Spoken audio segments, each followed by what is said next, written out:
विषयों के साथ हम प्रवेश करते हैं। तो उसी क्रम में आज का नया विषय है विवाह, सामाजिक जीवन की आवश्यकता। भाई और बहनों, मनुष्यों के समूह को समाज कहा जाता है, जहां मनुष्य मिलकर के आराम से जीवन यापन करते हैं, अपने जीवन की सभी जो है एक्टिविटीज करते हैं, उसको समाज कहा जाता है। और जहां पर समाज होता है वहां पर एथिक्स होते हैं, वहां पर कानून होते हैं, कायदे होते हैं, कुछ मर्यादाएं होती है। उस मर्यादाओं के अनुरूप ही समाज चलता है। अगर समाज के अंदर मर्यादा न हो तो समाज व्यवस्थित रूप से नहीं चल सकता। हमारे समाज को अच्छा बनाने के लिए जो एक सबसे बड़ी आवश्यकता है वह है विवाह। भाई और बहनों, दर्शकगण, श्रोतागण, हर आत्मा के अंदर, हर व्यक्ति के अंदर, हर मनुष्य के अंदर 8 संज्ञाएं होती है। वो कौन कौन सी है कि क्रोध, मान, माया, लोभ, और उसके बाद में ओग संज्ञा, लोक संज्ञा और क्रोध, और उसके बाद में भय, शोक। ये 8 संज्ञाएं होती है। मैथुन, परिग्रह, ये 8 संज्ञाओं के 10 संज्ञाओं के कारण जो है वो हर एक आत्मा के अंदर होती है। यानी ये जीवन की 10 संज्ञाएं आवश्यकता होती है, और इन संज्ञाओं के वशीभूत होकर ही व्यक्ति इस जीवन के अंदर कोई भी कार्य करता है। उसमें से मैथुन संज्ञा है, यानी मनुष्य का शरीर हो या किसी भी प्राणी का शरीर हो, मनुष्य के शरीर के अंदर जो सबसे भोजन से खून बनता है, खून से जो है मेद बनती है, मेद से जो है मज्जा बनती है, मज्जा से वीर्य बनता है।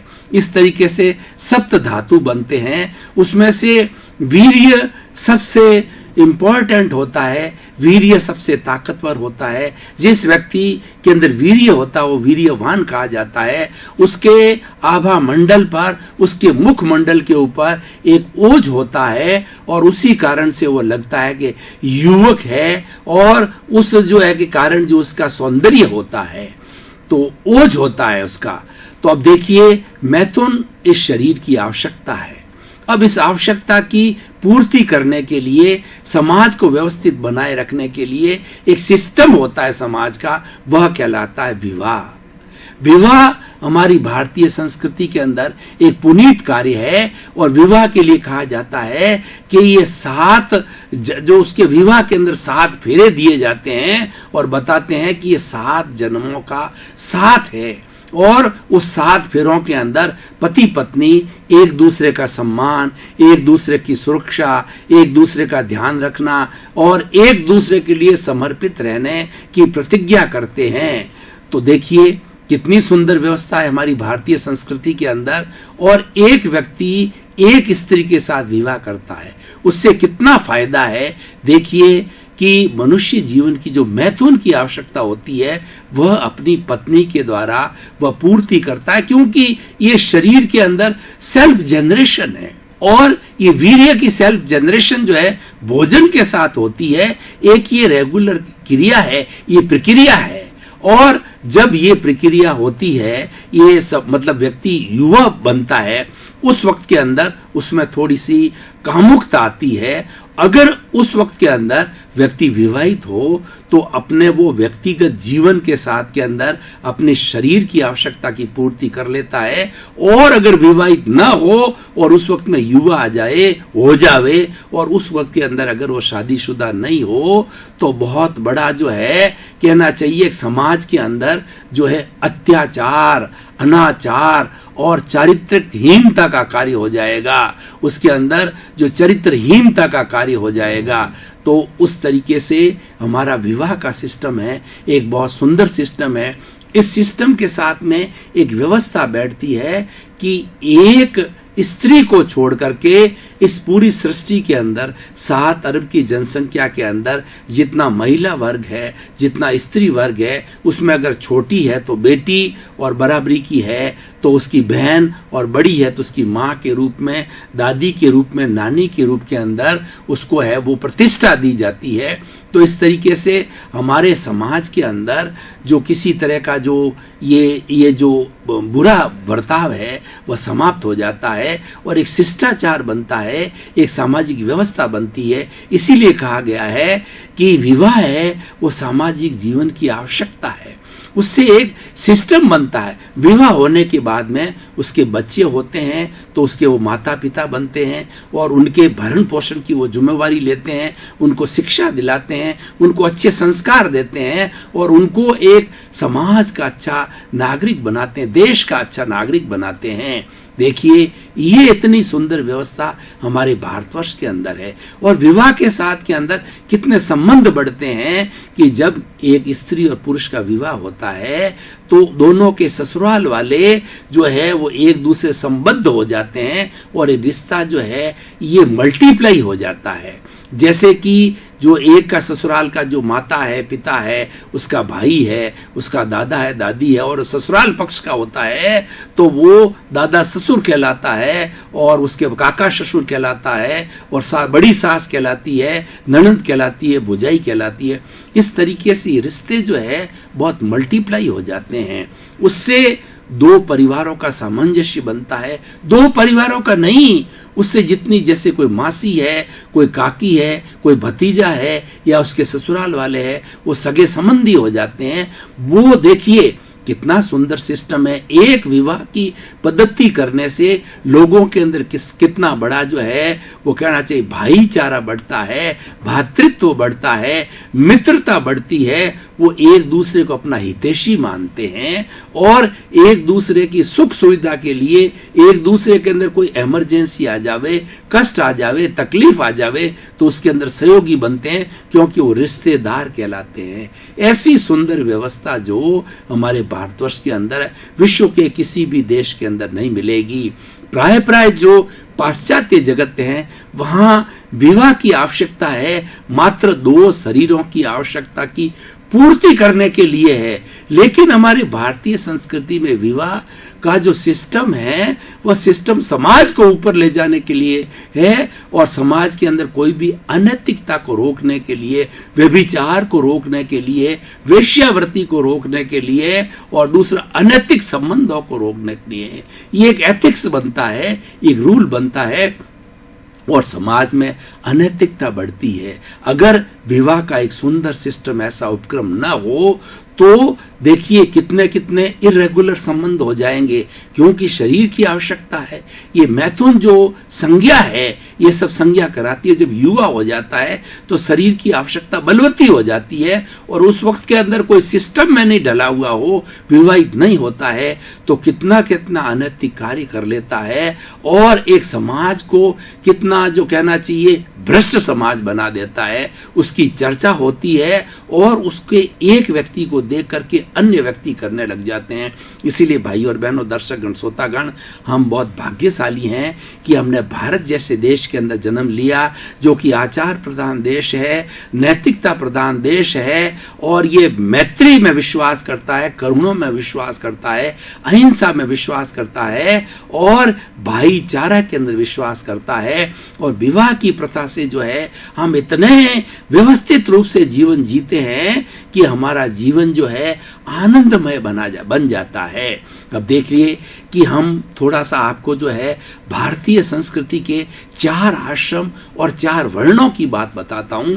4 आश्रम के मनुष्य की उसमें कहा जाता है कि 100 वर्ष तक की आयुष्य हो, 100 वर्ष तक व्यक्ति जिए, उसके 4 विभाग किए गए हैं। हमारे पौराणिक काल के अनुसार कि प्रथम 25 वर्ष के अंदर जो है गुरुकुल में रह करके बच्चा गुरु के पास रह करके शिक्षा ग्रहण करेगा, संस्कार गुण करेगा और गुण ग्राह्य करेगा और भावी जीवन की तैयारी करेगा। और 25 से 50 साल की उम्र की, जिसकी आज मैं सारी व्याख्या करता हूं, वैवाहिक जीवन की।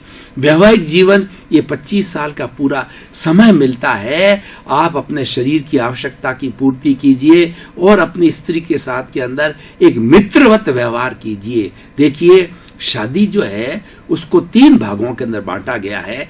पहला भाग तो यह है कि उसकी अंडरस्टैंडिंग, दोनों के बीच के अंदर अंडरस्टैंडिंग होनी चाहिए, दोनों एक दूसरा है एक दूसरे को रेस्पेक्ट करे, और तीसरा जो उनकी शादी की होती है, और अगर मैं तो प्राय क्या करता हूं कि जो नए कपल्स आते हैं शादीशुदा, उनको 50-50 का आशीर्वाद देता हूं।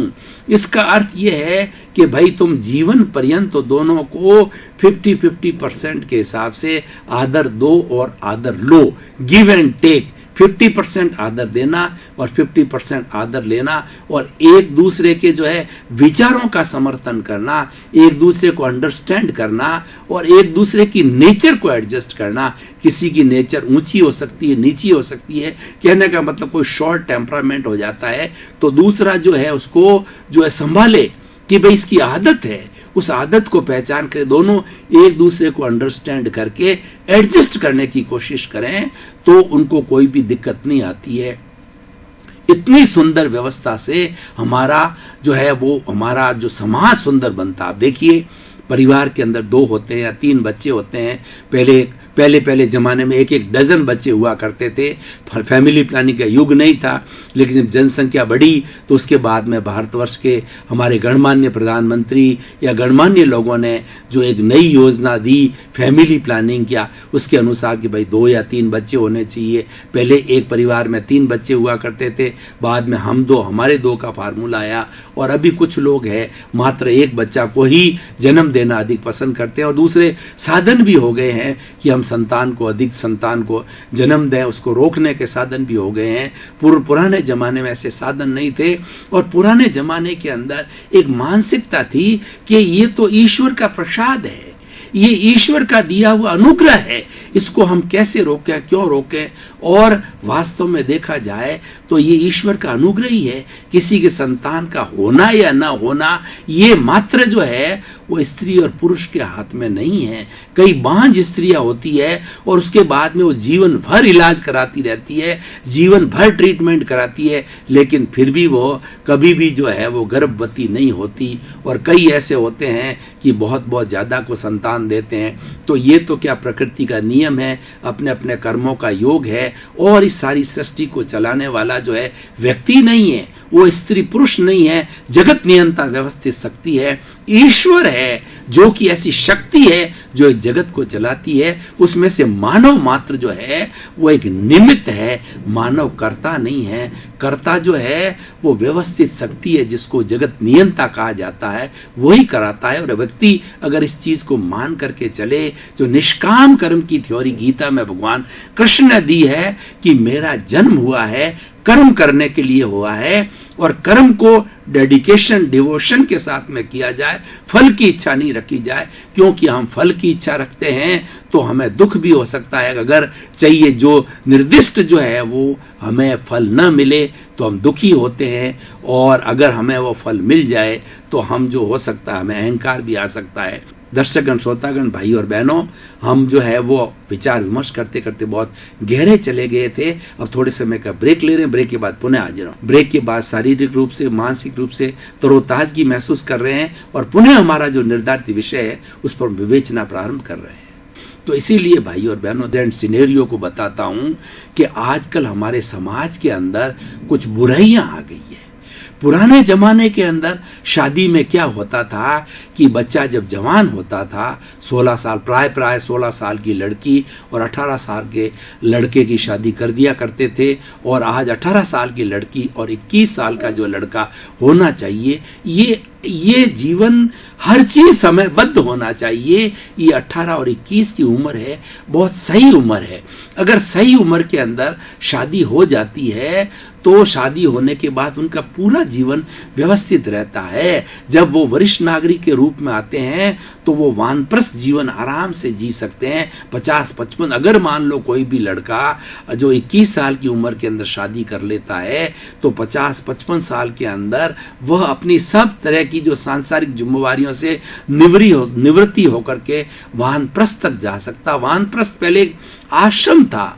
वानप्रस्थ का अर्थ होता है कि घर में रहते हुए घर से दूर घर की सारी सांसारिक जिम्मेवारियों का निपटारा कर दिया। अब सारा जीवन जो है परोपकार में लगाया जाए, दूसरों की सेवा में लगाया जाए, तन की, मन की, धन की जैसी जैसी सहूलियत हो वैसा सेवा किया जाए। भारतीय संस्कृति में सेवा को सबसे बड़ा ऊंचा स्थान दिया गया। और वैसे भी व्यक्ति के ऊपर 4 तरह के ऋण होते हैं। सबसे पहला देव का ऋण होता है, मनुष्य जन्म मिलता है तो हमें प्रभु भक्ति करनी चाहिए, उससे हमारा देव ऋण उतरता है। और दूसरा होता है कि पितृ ऋण होता है, हमारे माता पिता जो हमको जन्म देते हैं, हमारा भरण पोषण करते हैं, हमको शिक्षित करते हैं, हमें शादी वगैरह करवाते हैं और हमको पैरों पर खड़ा करते हैं, उनका बड़ा ऋण है। और कहा जाता है माता पिता जो है इस जो है संसार के देवता गिने जाते हैं, संसार के भगवान गिने जाते हैं, उनका भी ऋण उनकी सेवा करके उतारा जाता है। गुरु का ऋण होता है। वास्तव में गुरु की भूमिका मनुष्य के जीवन के अंदर बहुत बड़ी होती। गु का मतलब अंधकार, रू का मतलब दूर करने वाला। गुरु वह व्यक्ति होता है जो व्यक्ति के जीवन के अंधकार आता है, अज्ञान रूपी अंधकार को दूर करने वाला गुरु होता है, उसका बहुत बड़ा ऋण होता है। और एक समाज का ऋण होता है जिसकी मैं बात कर रहा हूं, वो समाज का ऋण परोपकार करने से, समाज की सेवा करने से उतरता है। और लोग जो है वानप्रस्थ जीवन के अंदर समाज सेवा के अंदर लग जाते हैं। और वो संभव कब है? जबकि हमारी ये विवाह की प्रथा को समयबद्ध रूप से पालन किया जाए, समय अनुसार शादी हो जाना चाहिए और उसके बाद के अंदर वो समय से फ्री हो जाता है। तो भाई और बहनों, दर्शकगण, श्रोतागण, आज का जो सिनेरियो के ऊपर प्रकाश डालना चाह रहा हूं कि आज कुछ जो है लव मैरिजेस होती है। माता पिता की बिना अनुमति से लड़के लड़कियां जब जवान होते हैं एक दूसरे को पसंद कर लेते हैं और माता पिता का जो है लड़का देखने का, लड़की देखने का नजरिया और होता है। वो मात्र रूप रंग को नहीं देते हैं, गुणों को देखते हैं, खानदान को देखते हैं, संस्कारों को देखते हैं कि ये दोनों जो है घुल मिल जाएंगे और घर में भी एडजस्ट होंगे कि नहीं लड़का लड़की, वो सारी देख करके वो निर्णय करते हैं। लेकिन जो भावुकतावश लव मैरिज की जाती है उसके मात्र उसके पीछे एक दृष्टिकोण रूप का होता है। दूसरे क्योंकि उनको ज्ञान नहीं होता है, उनका इतना अनुभव नहीं होता है जवान लड़के लड़कियों का, और वो लव मैरिज कर देते हैं। कई बार उसको जो है सामाजिक मान्यता नहीं मिलती है तो कोर्ट में जाकर के कर देते हैं। आजकल एक लिविंग रिलेशन का आया हुआ है, कोर्ट ने बहुत गलत डिसीजन लिया है, भारत के लिए वो बिल्कुल गलत है, अनैतिकता फैलाने वाला है कि लिविंग रिलेशन का मतलब लड़के लड़की जवान हो तो वो साथ में अपना कहीं पढ़ रहे हैं, जॉब कर रहे हैं, वो साथ में रह सकते हैं। तो देखिए ये दोनों हमारी शरीर की आवश्यकता की जो यंग एज में कहिए या जवान उम्र में कहिए कि एक तरफ तो आग है, एक तरफ मक्खन है। हमने मक्खन को ऊपर रखा और नीचे आग लगा दी, हम कहें कि मक्खन पिघले नहीं, ऐसा संभव नहीं है। जवान लड़कियां साथ साथ लिविंग जो रिलेशन बनाए और कोई अनित्य, अच्छी बात है, अनैतिक बहुत ब्रह्मचारी और हाई लेवल के लोग हों तो वो इससे बच भी सकते हैं, मैं ये नहीं कहता हूं, लेकिन साथ रह करके लिविंग का जो है रिलेशन करके और अनैतिकता से बचना, और हम ऐसा करें ही क्यों, पहले प्रिकॉशन ही ली जाए। और हमारी भारतीय संस्कृति के अंदर तो महिला वर्ग पुरुष वर्ग को जो है वो बराबर समान अधिकार दिए गए हैं उन्नति करने के लिए, लेकिन उनका रहन सहन जो है ना वो अलग हो ताकि उनको किसी तरह का शारीरिक संबंध करने की उनको आवश्यकता नहीं पड़े, अपना इंटरेक्शन करो, आगे बढ़ो वगैरह करो। इस तरीके से जो ये भी गलत हो रहा है। लेकिन और दूसरा देखिए कि आजकल क्या होता है कि लोग लव इश्क किसी से करते हैं, शादी किसी से हो जाती है, वो बेमेल जीवन होता है, वो बहुत बड़ा धोखा है। अपनी पत्नी के साथ तो बनाते नहीं है और अनैतिक व्यवहार प्रेमिका से करते हैं। देखिए कितना बड़ा धोखा है, जिसको समाज ने जो है ठप्पा लगाया, समाज ने मान्यता दी शादी, उसको तो उसका कोई सम्मान नहीं करता है। और कितने खर्च होते हैं शादी के ऊपर, माँ बाप के कितने बड़े अरमान होते हैं कि हमारे बच्चे बड़े होंगे, हम उनकी शादी करेंगे, जब बूढ़े हो जाएंगे तो हमारी सेवा करेंगे, हम शांति से प्रभु भक्ति करेंगे, भगवान के भजन करेंगे। लेकिन इस तरीके से वो करके अपने जीवन को जो है वो अशांत बना देते हैं और धीरे धीरे वो तलाक तक की स्थिति आ जाती है। और अगर बीच के अंदर बच्चे हो जाते हैं तो उनका जीवन जो है मटिया मेल हो जाता है। इस बुराई को रोका जाना चाहिए और इस तरीके के अनैतिक रिलेशन नहीं होने चाहिए। हमारी भारतीय संस्कृति के अंदर जो ब्रह्मचर्य अनुव्रत है वो कितना सुंदर अनुव्रत है। वो स्वधार संतोष, अपनी एक स्त्री के साथ में संतोष कीजिए, अपनी एक पत्नी के साथ में संतोष कीजिए। कितनी सुंदर व्यवस्था है। कोई न कोई चीज का संयम होना चाहिए, जो है वो संयम खलु जीवनम, संयम ही जीवन है। अगर व्यक्ति अपने शरीर पर अंकुश करे, अपने शरीर को तप करे, अपने शरीर को नियंत्रण रखे, तो ऐसी अनैतिकता की बात क्यों होगी। तो वह व्यक्ति जो है वास्तव में ईश्वर का रूप हो जाएगा। अपनी पत्नी को छोड़ करके शेष को सबको बहन, माँ या बहन के रूप में देखता है। ये सबसे बड़ा ब्रह्मचर्य, ये सबसे बड़ा ब्रह्मचर्य अनुव्रत है। इससे समाज के अंदर कोई अनैतिकता नहीं बढ़ेगी और समाज के अंदर एक सिस्टम बनेगा। और बहन का दर्जा कितना पवित्र दर्जा हमारे यहाँ है। बहन का और भाई का जो है बहुत पवित्र संबंध है, ईश्वर के जैसा संबंध है।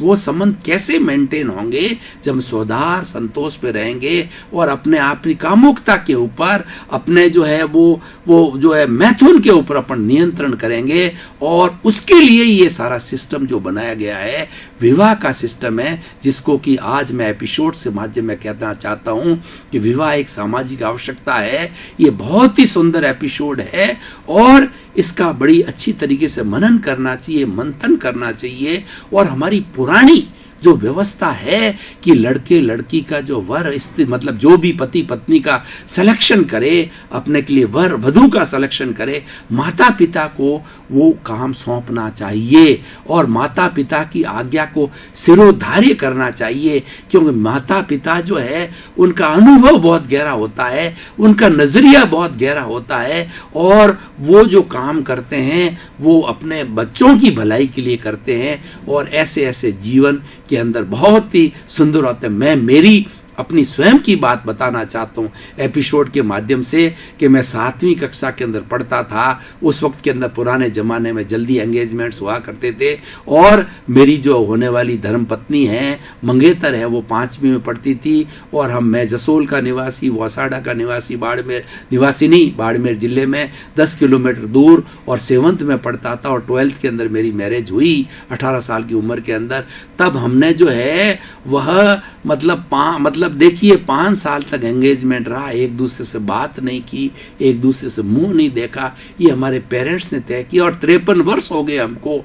और हमारे बीच का प्रेम देखिए, सम्मान देखिए, हमारा एक दूसरे का अंडरस्टैंडिंग देखिए, एक दूसरे के लिए समर्पण देखिए, एक दूसरे का हितार्थ देखिए कि एक दूसरे को तकलीफ है दूसरा तुरंत आ जाता है, पति को तकलीफ है पत्नी खड़ी हो जाती है। और उसके अंदर ये नहीं देखा जाता है कि ये ऊंचा है या नीचा है, कम पढ़ी है, कड़ लिखी है, वो पत्नी है, वो अर्धांगिनी है। और दूसरा, भाई और बहनों दर्शकगण, भारतीय संस्कृति के अंदर अर्धांगिनी कहा गया है। जो शिव का रूप देखिए, शिव का आधा रूप होता, पुरुष का आधा रूप स्त्री का है, वह पार्वती का रूप है। यानी पार्वती जो है वो शक्ति की प्रतीक है और शिव या कल्याण का प्रतीक है। तो दोनों मिलकर के होलिस्टिक होता है, संपूर्णता आती है। और हमारी भारतीय संस्कृति का विवाह का इतना सुंदर सिस्टम है कि जितने भी मांगलिक कार्य होते हैं, जितने हमारी व्यवस्था देखिए कि हमारे जो ऋषि मुनियों ने कैसी सुंदर व्यवस्था बनाई कि जो विवाहित लोग होते हैं वही मांगलिक कार्य कर सकते हैं। और देखिए कि जब जो है ये बहुत बड़ा यज्ञ किया जाना था, भगवान राम को जो है यज्ञ कर रहे थे, उस यज्ञ के अंदर जो है वो पत्नी की आवश्यकता पड़ी, यानी सीता की आवश्यकता थी यज्ञ के अंदर। तो उसके अंदर जो है अब वो कैसे आए, तो वो हनुमान जी जो है उनके भक्त थे, उन्होंने सीता माता की ऐसी सजीव मूर्ति ला करके रख दी जैसे लगता हो कि वास्तव में सीता विराजमान है। तो सीता माता के पास में विराजमान रहने से भगवान ने जो सारी यज्ञ की व्यवस्थाएं थी, जो कि उनके ऋषियों ने बताई थी, वो संपन्नता की। यानी रामायण में भी आता है कि स्त्री पुरुष के दोनों के साथ के बिना मांगलिक कार्य नहीं हो सकता है। तो इसलिए भाई और बहनों दर्शकगण श्रोतागण, कितना सुंदर विषय है कितना सुंदर सिस्टम है। इस सिस्टम को फॉलो करना चाहिए और इस सिस्टम को 7 अरब की जनसंख्या सभी फॉलो करते हैं तो हमारे शरीर की आवश्यकता तक ही सीमित नहीं है, हमारा व्यक्ति स्त्री पुरुष का जीवन अच्छा बनेगा। दर्शकगण, श्रोतागण, भाई और बहनों, आपका बहुत बहुत धन्यवाद, आपके प्रति कृतज्ञता। पुनरुत्थान कार्यक्रम को आप सफल बना रहे हो क्यों पुनरुत्थान कार्यक्रम को लाखों लोग डैन के ऊपर चैनल 24 के ऊपर देखते हैं और डैन भी एक पॉपुलर जो है वो यहाँ पर जो बना हुआ है और उसके ऊपर चैनल 24 बहुत पॉपुलर है और पुनरुत्थान कार्यक्रम पॉपुलर हो रहा है कि पुनरुत्थान कार्यक्रम का जो है वो शिक्षा देने का कार्य है, पॉजिटिव थिंकिंग का कार्य। मात्र एक ही कार्य है कि अपनी विचारधारा को पॉजिटिव रखो, नेगेटिविटी को समाप्त करो और हमारे पुनरुत्थान कार्यक्रम का उद्देश्य जगत कल्याण, सर्वे भवन्तु सुखिनः सर्वे भवन्तु निरामया। इसी क्रम में आपका जीवन आनंदमय हो, मंगलमय हो, सुखी हो और बड़े प्रेम के साथ के अंदर आप परोपकार का जीवन जी करके अपना गंतव्य मोक्ष को प्राप्त करें।